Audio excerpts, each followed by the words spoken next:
We walk through grocery stores today. Aisles are filled with colorful fruits and vegetables. They look vibrant, fresh, and healthy.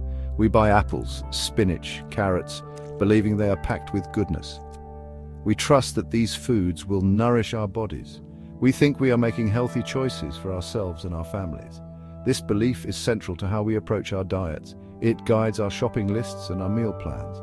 But what if these foods are not what they seem? What if the bright red tomato is more water and less vitamin C? What if the leafy green spinach has fewer minerals than it did a generation ago? The truth is, the food we eat today is often a pale imitation of the food our grandparents ate.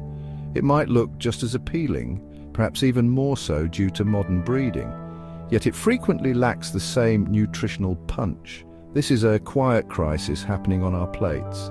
This decline in nutrients is not a myth, it is a documented reality. Over the past 50 years, the nutritional content of many staple foods has dramatically decreased. Scientists have found less protein, calcium, iron, and vitamins in many crops. The apple your grandmother ate as a child was likely far more nutritious than the one you buy today. This isn't about organic versus conventional in this instance. It's about a broader trend affecting much of our food supply. This video explores this troubling phenomenon. We will look at why our food has changed.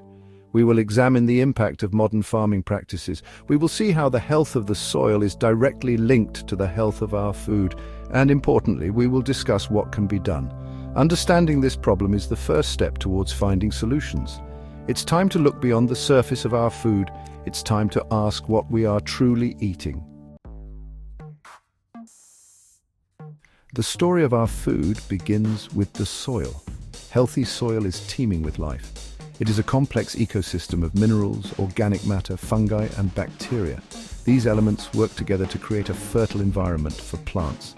Plants draw their nutrients from this rich soil. The healthier the soil, the more nutritious the plants that grow in it. This is a fundamental principle of nature. Our ancestors understood this connection intuitively. Modern agriculture, however, has often disregarded this principle. For much of the last century, farming has focused on quantity over quality. The goal became to produce as much food as possible, as quickly as possible. This industrial approach has treated soil more like a sterile medium than a living system. It relies heavily on chemical inputs rather than natural fertility. This shift has had profound consequences for soil health. Practices like intensive tillage, monoculture, growing the same crop year after year, and the overuse of synthetic fertilizers and pesticides have degraded soil quality. Tillage breaks up soil structure, leading to erosion and loss of organic matter. Monoculture depletes specific nutrients and reduces biodiversity in the soil. Chemical inputs can harm beneficial soil microbes, disrupting the natural nutrient cycles. As a result, much of our agricultural land is now tired and depleted. This depleted soil can no longer provide plants with the full spectrum of nutrients they need. Even if a plant grows to an impressive size, it may be nutritionally hollow.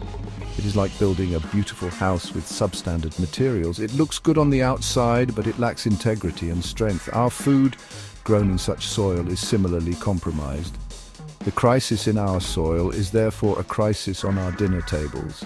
We are, in essence, eating from an increasingly empty plate. The rise of synthetic fertilizers after World War II was seen as a miracle. Suddenly, farmers could boost crop yields dramatically.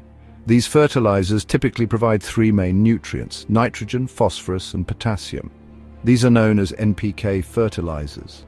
They make plants grow big and fast. The Green Revolution, which aimed to feed a growing global population, relied heavily on these chemical inputs. It seemed like a perfect solution to hunger. However, this chemical approach has a significant downside. While NPK fertilizers promote growth, they do not replenish the wide array of micronutrients that healthy soil naturally contains. Essential minerals like magnesium, zinc, iron, and manganese are often missing from these synthetic formulas. Over time, as crops are repeatedly harvested, these micronutrients are stripped from the soil. They are not adequately replaced by standard farming practices. The soil becomes progressively poorer in these vital elements. Furthermore, the heavy use of synthetic nitrogen can alter plant physiology. Plants may take up more water, making them appear plump and large, but this can dilute their nutrient content.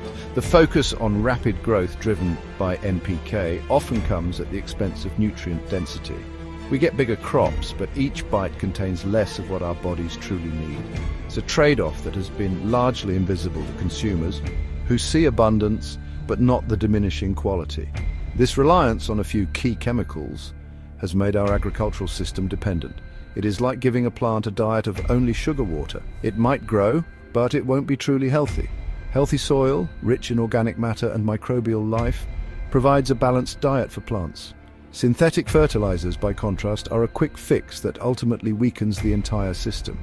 They create a cycle of depletion, where more and more inputs are needed to maintain yields from increasingly impoverished soil. The evidence for nutrient decline in our food is not just anecdotal, it is backed by scientific research. One of the most cited studies comes from Dr. Donald Davis and his team at the University of Texas. In 2004, they analyzed US Department of Agriculture nutritional data for 43 different fruits and vegetables. They compared nutrient levels from 1950 to those in 1999. The findings were startling and deeply concerning.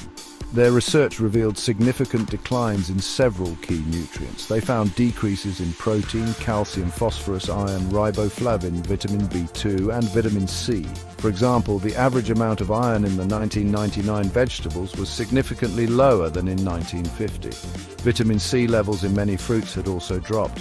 These were not minor changes, they represented a substantial loss of nutritional value over just half a century. This study brought the issue of nutrient decline into sharper focus for the scientific community. Other studies from around the world have echoed these findings. Research in the United Kingdom, for instance, compared nutrient data from the 1930s to the 1980s. It showed similar declines in the mineral content of fruits and vegetables. Copper levels in vegetables dropped by 76%, calcium by 46%, and magnesium by 24%. These are essential minerals for human health. Their diminishing presence in our food supply is a serious matter. These studies point to a clear trend. The food available in our supermarkets today is, on average, less nutritious than it was decades ago. This is not about individual food choices, but about the baseline quality of the food itself. The very building blocks of good health are becoming scarcer in the items we rely on for sustenance. The numbers paint a bleak picture. They tell a story of a food system that is producing more, but nourishing less. Section 5, missing pieces, vitamins and minerals we no longer get. Let's look more closely at the specific nutrients that are disappearing. Iron is a crucial mineral. It helps carry oxygen in our blood. Low iron can lead to fatigue, weakness and anemia, yet studies show iron content has dropped in many common foods. For example, modern wheat varieties often contain less iron than older strains. This is partly due to breeding for yield, not nutrient density. Similar declines have been observed in vegetables. Calcium is another vital mineral. It is essential for strong bones and teeth. It also plays a role in muscle function and nerve transmission. The data shows that calcium levels have fallen in many fruits and vegetables. If our staple foods provide less calcium, we may need to consume more of them to meet our daily requirements. Or we risk deficiencies that can have long-term health consequences, especially for growing children and older adults. The invisible loss of calcium is a silent threat. Vitamins are also affected. Vitamin C, an important antioxidant that supports our immune system, has declined in many crops. This could be linked to farming practices that prioritize shelf life and appearance over nutritional value. Fruits picked before they are fully ripe, for example, may not develop their full vitamin C potential. Riboflavin, also known as vitamin B2, crucial for energy metabolism, is another vitamin showing declines in some produce. These missing pieces, the vitamins and minerals that are less abundant, have a cumulative effect. Our bodies need a wide array of these micronutrients to function optimally. When our food consistently delivers less, we become more vulnerable to subtle chronic deficiencies. It's not just one missing nutrient, it's a pattern of decline across multiple essential compounds. This erosion of nutritional quality means our bodies might be starving for essential elements, even when our stomachs are full. Section 6. The unseen hunger health crises from depleted foods. The decline in food nutrient density has significant health implications. When our diet consistently lacks essential vitamins and minerals, we suffer from what is called hidden hunger. This isn't about a lack of calories, it's about a lack of micronutrients. People can be overweight or even obese, yet still be malnourished. Their bodies are not getting the essential building blocks for good health. This is a growing public health concern worldwide. Micronutrient deficiencies can lead to a wide range of health problems. Iron deficiency anemia, as mentioned, causes fatigue and weakness. Zinc deficiency can impair immune function and wound healing. Magnesium deficiency is linked to muscle cramps, anxiety, and even heart problems. Vitamin A deficiency can cause vision problems and weaken the immune system. These are not rare conditions. They affect billions of people globally, particularly vulnerable populations. The long-term effects of consuming nutrient-poor food can be subtle but serious. Chronic low intake of antioxidants and anti-inflammatory compounds found in truly nutrient-rich plants may increase the risk of chronic diseases. Conditions like heart disease, type 2 diabetes, and some cancers have complex causes. However, a diet lacking in protective micronutrients likely plays a contributing role. Our bodies are designed to thrive on nutrient-dense foods, not on foods that are merely filling. This issue affects everyone, from children whose development can be impaired to adults whose daily vitality is compromised.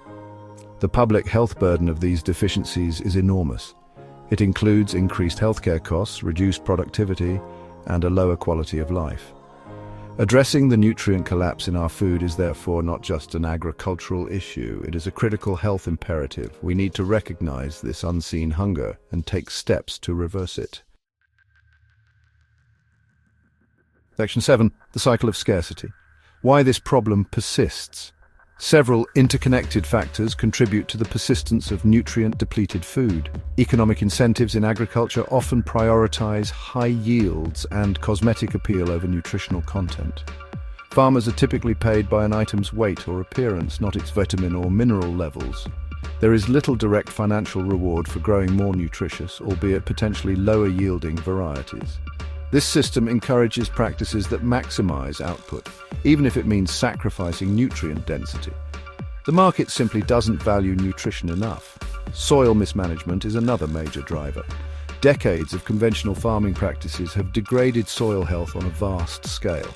Rebuilding healthy soil takes time, effort, and a shift in mindset. It requires moving away from chemical dependency towards more holistic, regenerative approaches. However, many farmers are locked into the current system due to economic pressures, lack of knowledge about alternatives, or inadequate support for transitioning to better practices. The inertia of the existing agricultural model is powerful. Consumer awareness, or lack thereof, also plays a role. Most shoppers select produce based on appearance, price, and convenience. We are not equipped with tools at the grocery store to measure the nutrient content of a carrot or an apple. Because nutrient decline is largely invisible, there has been little public outcry or demand for more nutritious food. Without consumer pressure, food producers and retailers have less incentive to change their practices. We get what we collectively, if unknowingly, ask for. Finally, the research and development in agriculture have also focused primarily on yield. Plant breeding programs have selected for traits like size, growth rate, pest resistance, and transportability. Nutrient composition has often been a secondary consideration, if considered at all. This dilution effect, where breeding for higher yields results in lower concentrations of nutrients, is well documented. The entire food system, from seed to supermarket, has been geared towards quantity, often at the silent expense of quality. Section 8. Healing the land, healing ourselves, the regenerative path. The good news is that we can improve soil health and restore nutrient content in food. The key lies in shifting towards agricultural practices that work with nature, not against it. Regenerative agriculture offers a promising path forward. This approach focuses on rebuilding soil organic matter and restoring degraded soil biodiversity. It involves a set of farming principles and practices that aim to enhance the entire ecosystem. Regenerative techniques include minimizing soil disturbance, no-till or reduced-till farming, keeping the soil covered with cover crops, increasing crop diversity through rotations and intercropping, and integrating livestock in a managed way. These practices help to sequester carbon in the soil, improve water infiltration and retention, reduce erosion, and enhance nutrient cycling. Healthy soil, rich in microbial life, can make more nutrients available to plants naturally. This means healthier plants and ultimately more nutritious food. Supporting farmers who adopt these practices is crucial. This can involve policy changes such as providing financial incentives for soil health building activities. It also means investing in research and education to spread knowledge about regenerative techniques. Farmers need access to information, technical assistance, and markets that value the quality of their produce, not just the quantity. Transitioning to regenerative systems requires a collective effort from governments, agricultural organizations, and researchers. The benefits of regenerative agriculture extend beyond nutrient density. It can help combat climate change by drawing carbon dioxide out of the atmosphere and storing it in the soil. It can improve water quality by reducing runoff of fertilizers and pesticides. It can enhance biodiversity, both above and below ground. By healing the land, we not only improve our food but also create a more resilient and sustainable agricultural system for future generations. Section 9. Your fork, your farm, making nutrient-rich choices. While systemic change is essential, individual choices also matter. As consumers, we have power. Every time we buy food, we are casting a vote for the kind of food system we want to support. By making informed choices, we can contribute to the demand for more nutritious, sustainably produced food. This begins with understanding where our food comes from and how it is grown. It's about reconnecting with the source of our sustenance. One practical step is to support local farmers who use regenerative or organic practices. Visiting farmers' markets, joining a community-supported agriculture program, or buying directly from farms allows you to ask questions about their methods. Often, smaller-scale local producers are more focused on soil health and nutrient quality. Their produce may be fresher, having traveled shorter distances, which can also help preserve nutrients. Seek out food grown with care for the earth. Diversifying our diets can also help. Eating a wide variety of fruits, vegetables, and grains, especially heirloom or older varieties when available, can increase our intake of different micronutrients. Modern, highly hybridized varieties are often the ones most affected by nutrient dilution. Exploring less common or traditional foods can be both a culinary adventure and a nutritional benefit.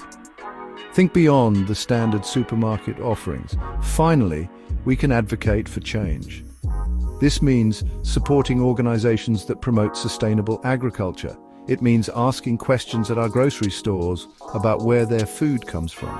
It means talking to our friends and family about this issue. Raising awareness is critical. The journey to more nutritious food involves everyone, from the farmer in the field to the consumer at the dinner table. With conscious effort, we can begin to reverse the trend of nutrient decline and ensure that our food truly nourishes us.